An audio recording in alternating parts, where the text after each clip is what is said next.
जय मसीह की प्रिय विश्वासी भाई एवं बहन, प्रभु यीशु का धन्यवाद करें जो प्रतिदिन हमारा बोझ उठाता, हमारे लिए आशीषों का प्रबंध हमारे जानने और मांगने से पहले ही करके रखता है।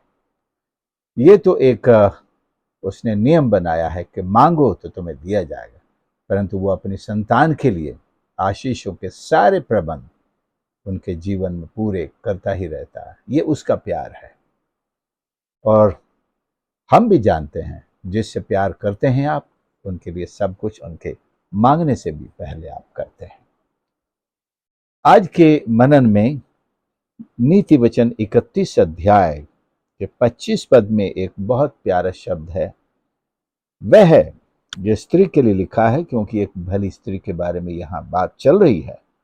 वह है आने वाले काल पर हंसती है, और इंग्लिश में लिखा है she laughs at the time to come। आने वाले समय पर और काल पर, युग पर वो हंसती है। ये दो तरह की हंसी हम कह सकते हैं, क्यों? चूंकि ये तो बुद्धिमती स्त्री की बात चल रही है, तो हम उसी के बारे में बात करेंगे कि वो क्यों हंसती है। और एक मूर्ख स्त्री भी हंसती है, वो क्यों हंसती है?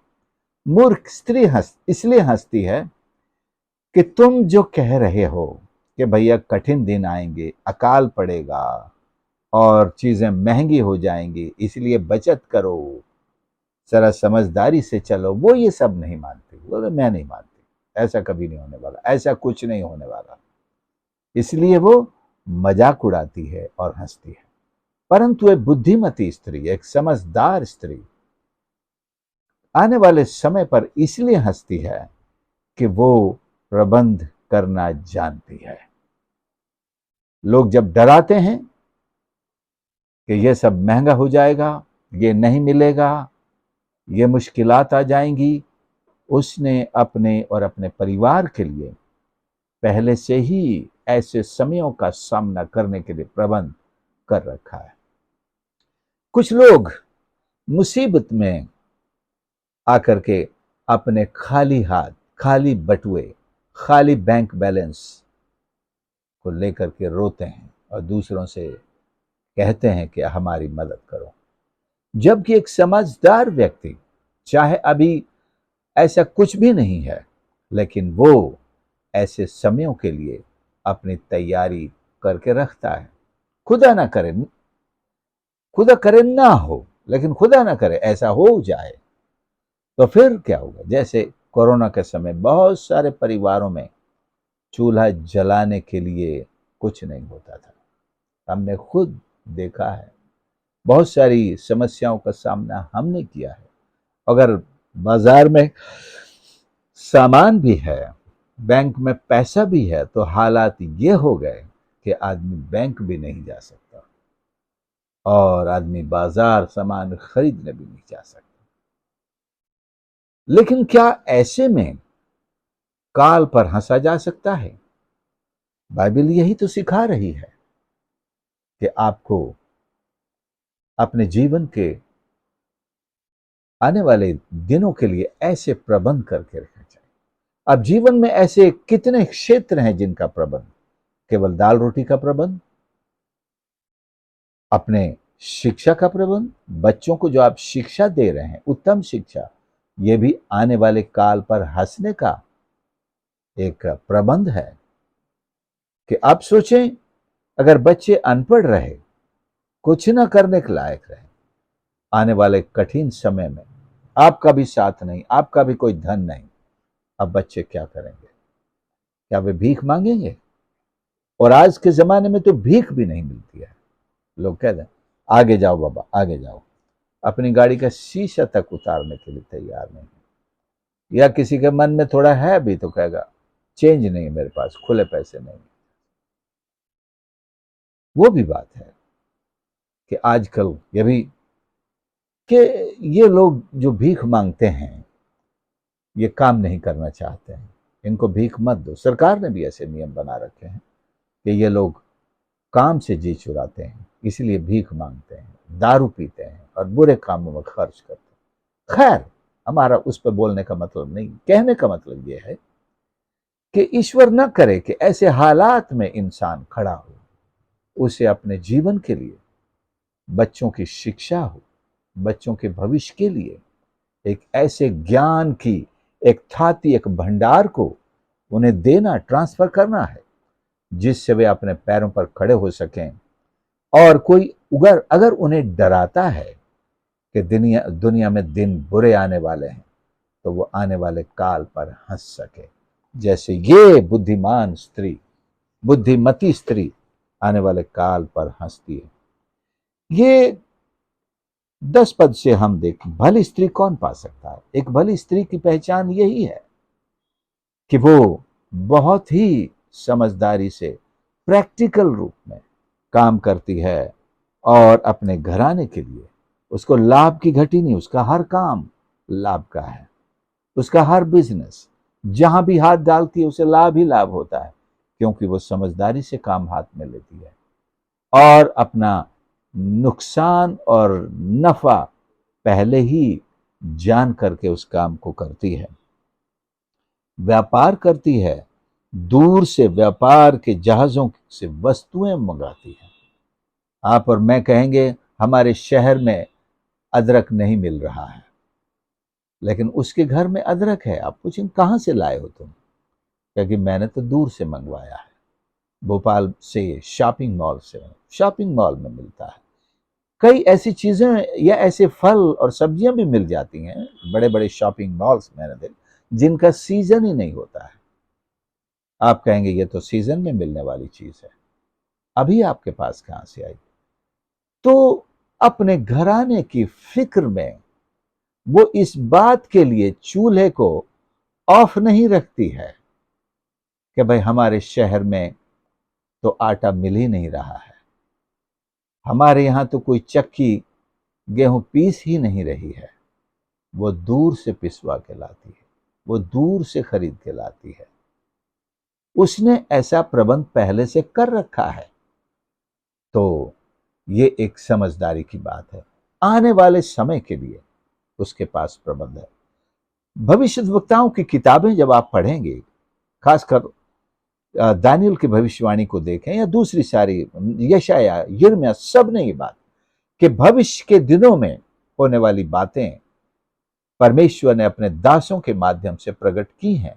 बहुत सारे लोगों ने उनसे फायदा उठाया, अपने आप को तैयार किया आने वाले समयों के लिए, और वो आने वाली मुसीबतों से बच गए परमेश्वर के उपाय करके, वो बच गए।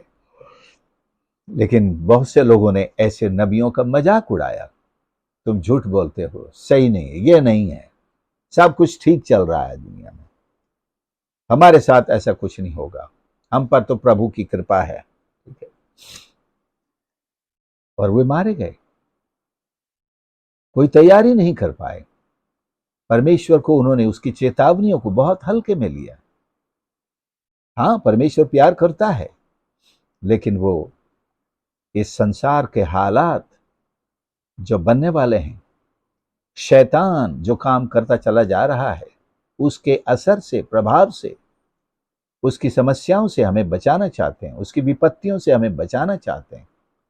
इसलिए अपने दर्शन के द्वारा, अपने पवित्र वचन के द्वारा, अपने भक्तों के द्वारा हमें तैयार करने के लिए बोलते हैं। ऐसा नहीं है कि हम जब अगर ऐसी बातों को मानते हैं तो हम शायद कोई मूर्ति पूजा में पड़ रहे हैं। शुरू शुरू में मैंने बहुत कुछ ऐसी शिक्षाओं के बारे में सुना और मैं भी उनके साथ हो लिया था, जैसे कि भविष्य के लिए पैसा बचाना ये ठीक नहीं है, परमेश्वर पर अविश्वास करना है कि परमेश्वर क्या मदद नहीं करेगा जो तुम पैसा बचा करके अपना जीवन सुरक्षित करना चाहते हो। लेकिन मैं बताना चाहता हूं, चाहे हमारे ही बैंकों में सेविंग हो या किसी तरह की LIC हो, ये भी आने वाले समय पर हंसने की एक तैयारी है। ये इस स्त्री के जीवन से हम सीखते हैं। उसके घर में भोजन की कमी नहीं रहती है। उसने अनेक वर्षों के लिए अपना भोजन तैयार करके रखा, पका कर नहीं, अपने भंडारों को भर के रखा है। मैं एक अमेरिका में एक परिवार में रुका हुआ था। तो उन दिनों में हरिकेन, इन्हीं दिनों की बात है, हरिकेन बहुत आ रहे थे। तो वो परिवार मुझसे कहने लगा, अगर कभी ऐसा हो कि हमें बाहर निकलने में मुश्किल हो, बाजार से सामान नहीं खरीद सकते और हमें घर में ही रहना है, तो मेरे पास पूरे 1 साल के लिए भोजन वस्तु पूरी यहां पर भरी हुई है। केवल बिजली न चली जाए, बस बिजली न चली जाए, मेरा सामान मेरे पास 1 साल का खाने के लिए पूरे परिवार के लिए रखा हुआ है। मुझे ये विचार बहुत अच्छा लगा। लेकिन हम तो हमारे देश से एक आदत पुराने जमाने से सीखी, रोज कमाना और रोज खाना, और अपना रोज का उपाय रोज करेंगे हम। रोज कुआं खोदना, रोज पानी पीना। लेकिन हम ऐसा नहीं सोचते कि हम ऐसा कुआं खोदें जो आने वाले दिनों में या सालों तक हम जिसका पानी पीते रहें, अर्थात हमारा प्रबंध सालों तक हम उसके सहारे कर सकें। यह परमेश्वर पर अविश्वास की बात नहीं है, यह परमेश्वर की आशीषों का सही प्रबंधन है। क्योंकि हम मसीहत में मैनेजमेंट को स्थान नहीं देते हैं। कमाते तो बहुत हैं, आशीषें तो बहुत आती हैं, लेकिन हम उनके इस्तेमाल करने में, मैनेजमेंट में ईश्वर से बुद्धि नहीं मांगते हैं। जैसा मूसा ने कहा, हमें अपने दिन गिनने की समझ दे। मूसा मैनेजमेंट मांग रहा था कि अपने दिनों का हम सही प्रबंध कैसे करें, परमेश्वर की दी हुई आशीषों का प्रबंध हम कैसे करें। अनेक कलीसियाओं में इन्हीं बातों पर सेमिनार होते हैं, how to manage our money, how to manage our resources, how to manage the blessings of God. तो ये बहुत जरूरी है, और इस स्त्री से हम यही तो सीख रहे हैं। एक परख करने वाली स्त्री, 18 पद में लिखा है, वह परख लेती है मेरा व्यापार लाभदायक है। वह घाटे वाले सौदे नहीं करती है, अपना पैसा वहीं लगाती है जहां उसे लाभ होने वाला है। तो ये भी एक कितनी समझदारी की बात है। हम सोचते हैं चलो देखेंगे, और घाटा हो गया, किसी ने कहा अरे जरा पूछ तो लेते। लेकिन ये पूछ परख करके, ये सारा ज्ञान हासिल करके, ये तब अपना इन्वेस्टमेंट करती है। ऐसा ही नहीं कि वो अपने लिए, अपने भविष्य के लिए ही जमा करती रहती है, लिखा वो दीन के लिए भी मुट्ठी खोलती है, दरिद्र को संभालने के लिए भी हाथ बढ़ाती है। वो उदार स्त्री है, दयावान स्त्री है, वो मददगार स्त्री है। उसके पास अपनी इफरात है, उसमें से दान भी करती है। यह नहीं सोचती कि भाई आने वाले दिन मुसीबत के हैं, भैया हम किसी की मदद नहीं कर सकते, हम तो अपने लिए धन जमा कर रहे हैं। सुप्रियो अपने परिवार की चिंता में भोजन से लेकर वस्त्रों तक, ओढ़ने वस्त्र, तकिए तक का जिक्र किया हुआ है। वो तकिए बना लेती, सूक्ष्म सन बैंजनी रंग के, बैंजनी रंग शाही रंग है। राजा लोग बैंजनी रंग के और ऐसे ही कपड़े पहनते हैं, बैंजनी रंग के, और उसका पति भी सभा में इज्जत पाता है। मैंने इस बात को आपके सामने रखा कि क्यों वो आने वाले काल पर हंसती है। एक मेहनती, ईश्वर का भय मानने वाली, एक उत्तम स्त्री, भली स्त्री, ये हमारे परिवारों में ऐसी स्त्रियां एक नहीं अनेक। अगर एक भी है तो आपका परिवार धन्य है, आप परमेश्वर की आशीषों से भरपूर हो जाएंगे। ये हाथ पर हाथ रखकर बैठने या सोने वाली स्त्री नहीं है, ये काम करने वाली है, ये बिजनेस करने वाली है, ये अपने घर में नौकर चाकरों को मैनेज करने वाली स्त्री है। और ये दूर का दूर के बाजारों का भी ज्ञान रखती है, क्या बिकता है और क्या है जो हमें चाहिए और यहाँ भले ना मिलता हो, कहाँ से मंगाते हैं। ये स्त्री इस तरह के सारे ज्ञान से परिपूर्ण है। क्या आप कह सकते हैं कि आप भी आने वाले कल पर हंसते हैं? अगर हम इसको आत्मिक दृष्टिकोण से भी देखें, जहां हम एंटी क्राइस्ट के, ख्रिस्त विरोधी के 7 वर्षों के उस महाक्लेश के बारे में पढ़ते हैं कि दुनिया में कैसे कठिन सताव के दिन आने वाले हैं, तो दुनिया जब इन चीजों को पढ़कर कांप जाती है, रोने लगती है, क्या क्या होने वाला है, तो आपको और मुझको हंसी आए, ऐसा हम क्या कर सकते हैं? हम प्रभु यीशु को अपना उद्धारकर्ता ग्रहण कर सकते हैं। मैंने तो किया है, मेरा विश्वास है आप में से भी बहुतों ने किया है।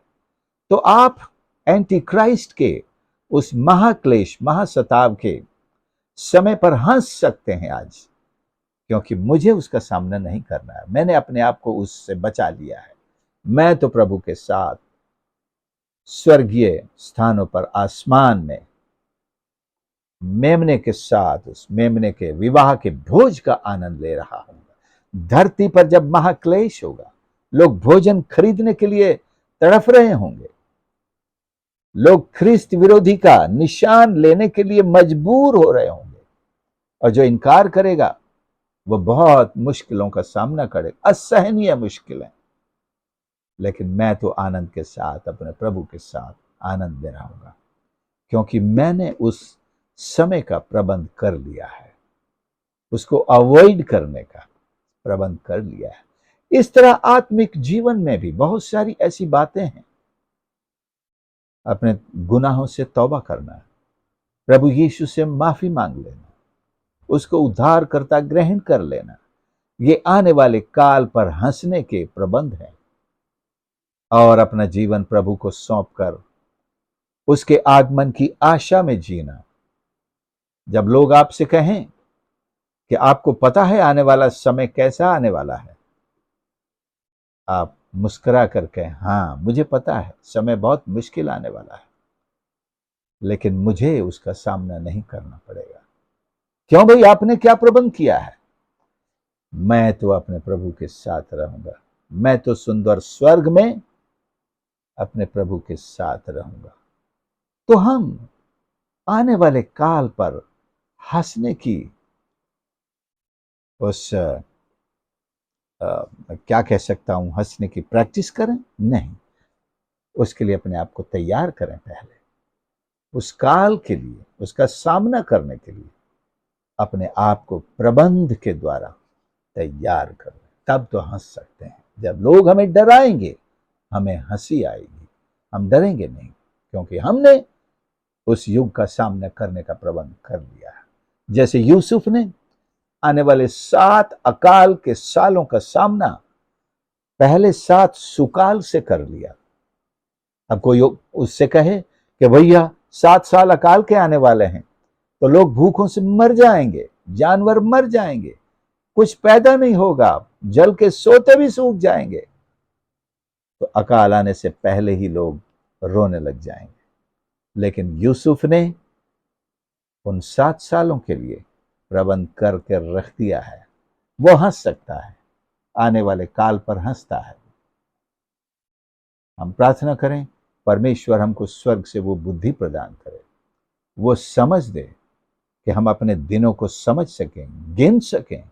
आने वाले दिन बाइबल में साफ साफ बताए गए हैं कि कैसे दिन इस पृथ्वी पर आने वाले हैं। उनका सामना करने के लिए हमने क्या प्रबंध किया है? यदि आज तक नहीं किया है, तो हम बुद्धिमान हो जाएं, हम समझदार हो जाएं, और इन दिनों का सामना करने के लिए आज ही अपना प्रबंध कर लें। प्यारे प्रभु, मेरे परमेश्वर, मैं धन्यवाद करता हूँ आपके इस पवित्र वचन के लिए, जो हमें ज्ञान, शिक्षा और प्रभु प्रेरणा प्रदान करता है कि हम आने वाले दिनों के बारे में अपनी आंखें खोलकर आपके पवित्र वचन से समझें और देखें कि इस पृथ्वी पर क्या क्या होने वाला है। आकाश के गण किस प्रकार से टल जाने वाले हैं, एंटी क्राइस्ट के राज्य में कैसे मुसीबत के दिन आने वाले हैं। लेकिन परमेश्वर, आपने उन दिनों की तैयारी के लिए अपने वचन के द्वारा सारा प्रकाशन, ज्ञान और प्रबंध हम सबको दिया है। हम अपना जीवन आपके चरणों पर रखते हैं। हमारी सहायता कर, हर एक सुनने वाले की समझ को खोल दे, उन्हें प्रैक्टिकल समझ दे कि वे अपने जीवनों को आने वाले उन कालों से, मुसीबतों से, विनाश से, यहां तक कि नर्क से बचाने के लिए प्रभु आपके सुसमाचार का सहारा लें, आपके प्रकाशन का सहारा लें, आपके प्रबंध का सहारा लें, आपके लहू का सहारा लें, आपकी उपस्थिति का सहारा लें, आपके सुसमाचार का सहारा लें और आने वाले काल से बच सकें और सनातन आशीष में आगे बढ़ें। हम सबकी सहायता और मदद कर प्रार्थना उद्धारकर्ता प्रभु यीशु के नाम से मांगते हैं, आमीन। प्रभु आप सबको आशीष करे। आपने संदेश को सुना, जरूर दूसरों के साथ भी शेयर करें और आपके प्रश्न, आपके कमेंट्स हमको कमेंट्स में लिख करके जरूर भेजें। God bless you.